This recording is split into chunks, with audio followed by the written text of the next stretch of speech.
विद्या पर जमकर बरसी काजल।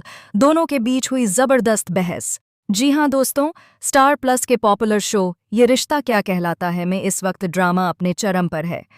करवा चौथ के पावन अवसर पर पोदार हाउस में एक भव्य उत्सव का माहौल है।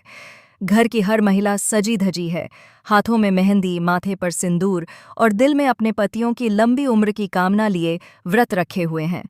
मगर इस खुशी के बीच एक ऐसा तूफान उठता है जिसकी किसी ने कल्पना भी नहीं की थी। और ये तूफान लाता है काजल और विद्या के बीच जबरदस्त टकराव। शुरुआत में सब कुछ बेहद शांत और खूबसूरत लगता है। घर में ढोल नगाड़ों की आवाज़ गूंज रही है, छत पर सजावट की लाइटें झिलमिला रही हैं और महिलाएं चांद का इंतजार करते हुए एक दूसरे से हंसी मजाक कर रही हैं। विद्या इस बार भी पूरे मन से पूजा की तैयारी कर रही होती है। वह अपनी सास दादीसा के साथ थाल सजाती है, दीपक जलाती है और फिर माधव की तस्वीर के सामने बैठ जाती है। दादीसा मुस्कुराते हुए कहती हैं, विद्या, आज तो माधव को फ़ोन कर लेना, तेरी याद आएगी उसे।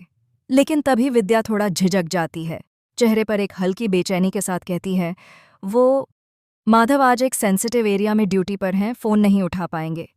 दादीसा बिना शक के सिर हिलाती हैं, पर काजल के चेहरे पर एक अजीब सी मुस्कान उभरती है। वह सबके सामने तंज कसते हुए बोल पड़ती है, सेंसिटिव एरिया या फिर सेंसिटिव रिलेशन? सच बोलो विद्या भाभी, माधव भैया अब आपसे बात नहीं करना चाहते। ये सुनते ही माहौल एकदम सन्नाटे में बदल जाता है। सबकी नज़रें विद्या की ओर घूम जाती हैं। विद्या हैरान रह जाती है, उसकी आंखों में आंसू भर आते हैं, लेकिन वह खुद को संभालने की कोशिश करती है। काजल यहीं नहीं रुकती, वह सबके सामने विद्या पर ताने कसना शुरू कर देती है।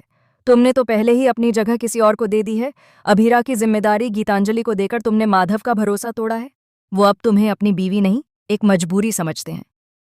काजल की हर बात विद्या के दिल पर तीर की तरह चुभती है। कमरे में मौजूद औरतें एक दूसरे का चेहरा देखने लगती हैं, जबकि विद्या बस खामोश खड़ी रहती है।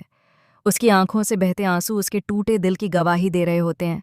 दादी सा बीच में पड़ती हैं और गुस्से में कहती हैं, काजल चुप रह, ये घर का मामला है, तमाशा मत बना। मगर काजल कहाँ रुकने वाली थी। वह कहती है, तमाशा तो विद्या भाभी ने बनाया है दादी सा। जो औरों को समझाने की बात करती थीं, खुद अपने घर को बचा नहीं पाईं। विद्या इस अपमान को सह नहीं पाती। वह उठकर कमरे से बाहर निकल जाती है और आंगन में जाकर रोने लगती है। चांद निकल चुका होता है, बाकी महिलाएं अपने पतियों के साथ व्रत तोड़ रही होती हैं, मगर विद्या का व्रत अधूरा रह जाता है। दादीसा, संजय और तान्या उसे संभालने की कोशिश करते हैं, लेकिन विद्या अंदर से पूरी तरह टूट चुकी होती है।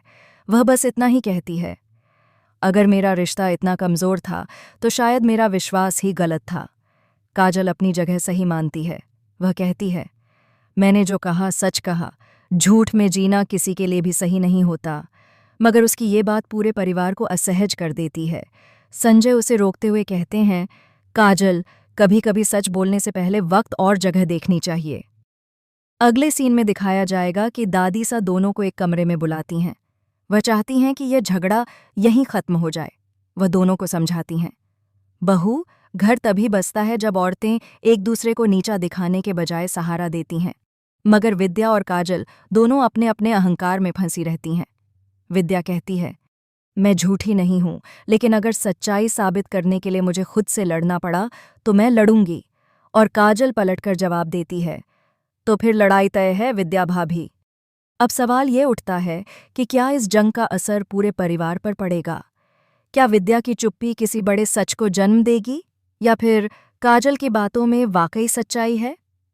आने वाले एपिसोड में एक और बड़ा ट्विस्ट देखने को मिलेगा, जब माधव की कॉल आएगी और पूरा घर सुनेगा वो आवाज़ जो सबके बीच खामोशी और भी बढ़ा देगी। माधव कहेगा, विद्या, अब हमारे बीच सिर्फ दूरी ही बाकी रह गई है। यह सुनते ही विद्या के पैरों तले जमीन खिसक जाएगी। उसकी आंखों से आंसू बहते जाएंगे और घर की दीवारें उसकी टूटती हुई सांसों की गवाह बनेंगी। तो दोस्तों, अब देखना दिलचस्प होगा कि क्या दादीसा इस बढ़ते विवाद को थाम पाएंगी या पोदार हाउस दो हिस्सों में बंट जाएगा, एक विद्या के साथ और एक काजल के साथ।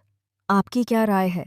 क्या काजल का सच सामने आएगा या विद्या एक बार फिर खुद को निर्दोष साबित करेगी? अपने विचार हमें कमेंट में ज़रूर बताएं और टीवी की दुनिया से जुड़ी हर बड़ी खबर के लिए हमारे चैनल को सब्सक्राइब करना बिल्कुल मत भूलिए।